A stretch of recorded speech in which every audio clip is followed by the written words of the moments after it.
Bonjour à tous et merci d'écouter IDFM Radio pour ce cinquième numéro du Journal de la Santé et du Bien-être Naturel. Nous allons recevoir un coach un peu atypique et qui a son franc-parler, du moins si l'on en croit son livre, puisqu'il est responsable d'un livre qui s'appelle Du beurre, s'il vous plaît, aux éditions Grancher. Bonjour Renaud Roussel, si je vous demandais de vous présenter en quelques phrases, vous diriez quoi de vous ?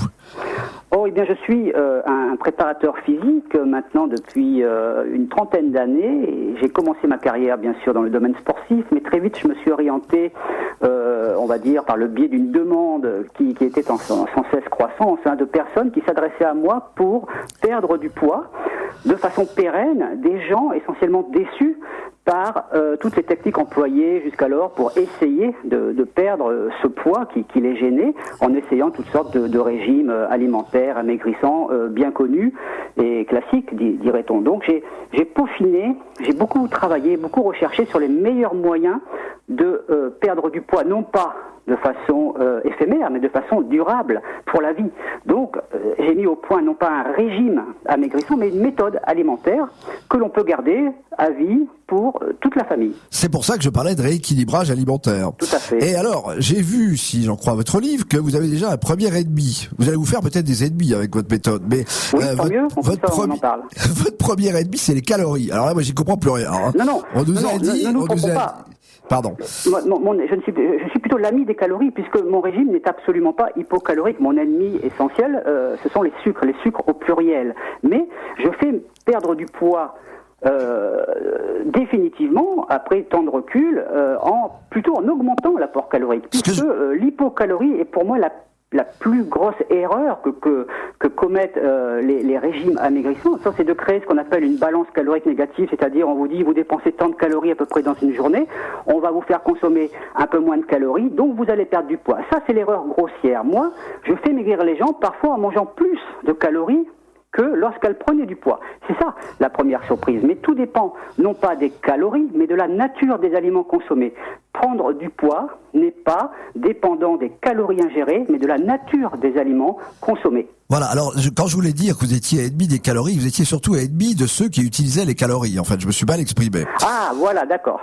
Oui, la balance calorique, voilà, il faut oublier ces calories. C'est toujours intéressant, bien sûr, scientifiquement parlant, on s'intéresse aux calories, on peut étudier combien il y a de calories dans un pain au chocolat et combien de calories on doit dépenser dans une journée pour perdre du poids. Mais concrètement parlant, ça ne sert à rien. Donc je demande aux gens d'arrêter de calculer, lâcher la calculette qu'ils ont dans la main ou dans la tête, parce que maintenant elles sont quasiment intégrées dans le cerveau, à force de pratique, de comptage de calories.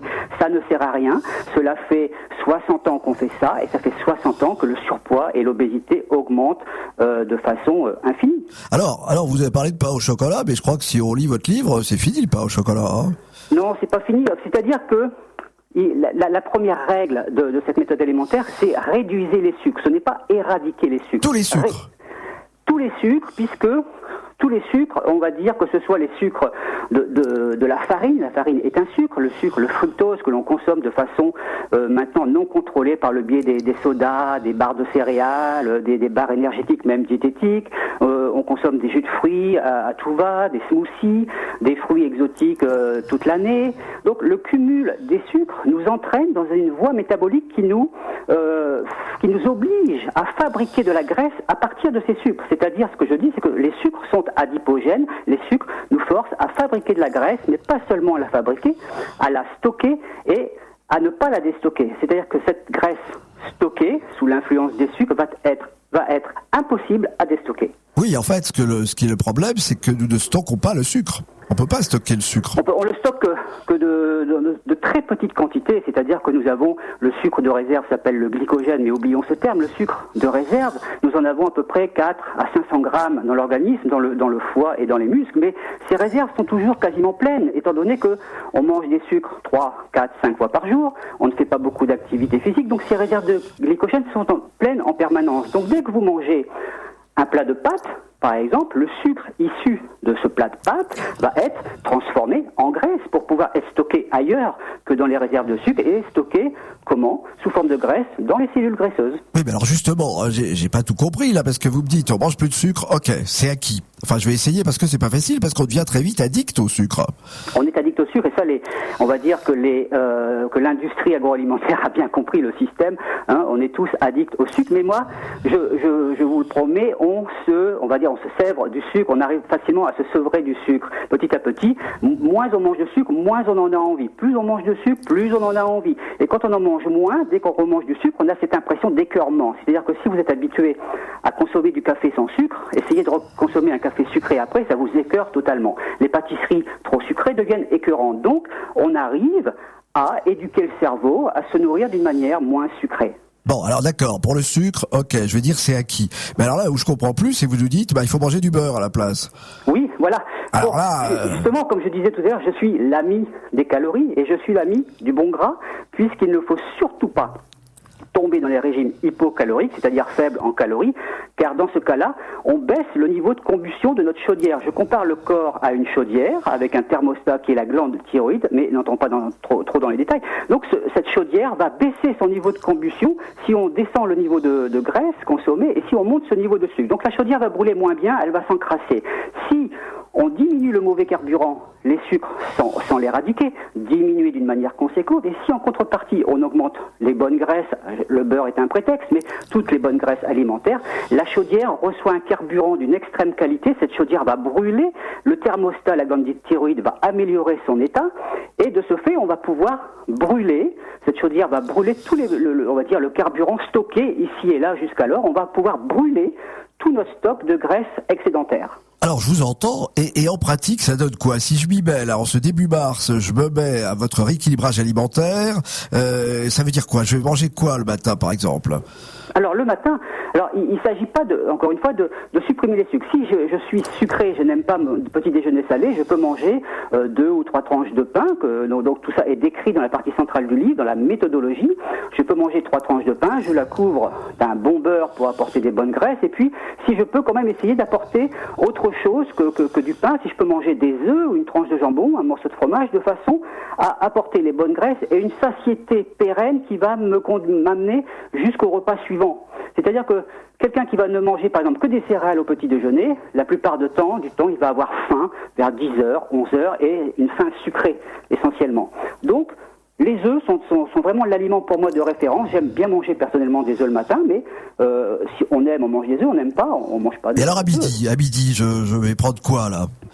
Alors, le midi, il faut se concentrer sur le cumul des sucres. C'est-à-dire, on apprend assez rapidement, ça se fait très rapidement, à repérer les sources de sucre. Si je mange, par exemple, du pain en entrée, je vais essayer de plutôt consommer des légumes dans le plat principal et pas remanger, par exemple, des frites ou une purée qui sont une autre source de sucre. Donc, je vais plutôt consommer des légumes, mais avec de la graisse, avec une bonne viande, un bon poisson, de préférence gras. Et puis, au dessert, je vais essayer de limiter également cette quantité de sucre. Donc je donne des repères de portions de sucre qui sont propres à la méthode 3R, qui permettent de ne pas dépasser la dose qui devient toxique et qui dérègle notre système de régulation de graisse corporelle et donc du poids. Et ce soir alors? Alors le soir, je mange surtout pas trop léger, c'est-à-dire que je mange, on va dire, à satiété, une bonne soupe, et puis, encore une fois, du fromage, un beau fromage gras, ou une viande, ou un poisson, des choses assez, on va dire, conséquentes, des choses qui vont me rassasier, mais surtout pas de sucre, parce que le soir, lorsque l'on consomme des sucres, on va bloquer tout le déstockage des graisses durant la nuit. La nuit est une période, on va dire, particulière qui nous permet de déstocker. Donc si on contrecarre le déstockage par une absorption de sucre, là, on perd quelque chose, on perd un avantage absolument formidable. Alors donc, vous me garantissez, je vous suis, je perds combien de kilos d'ici l'été là? Ça fait combien de semaines d'ici l'été? On va dire, donc ça fait quoi? Ça fait 10 semaines.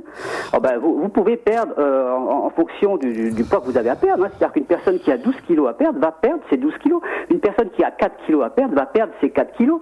Et on va dire que moi j'ai déjà fait perdre du poids à des personnes, on va dire, qui souffrent d'obésité massive, et dans l'année, je leur fais perdre facilement 40-45 kilos, je l'ai fait plusieurs fois, donc le résultat est aussi valable qu'une chirurgie bariatrique. Donc voilà, tout dépend du poids que vous avez à perdre, et tout dépend du contrôle des sucres que vous allez avoir. Donc, on peut dire à nos auditeurs, faites ce qu'on vous dit, dévorez le livre, et vous allez maigrir. Et si c'est pas vrai, dans 3 mois, je vous rappelle, hein.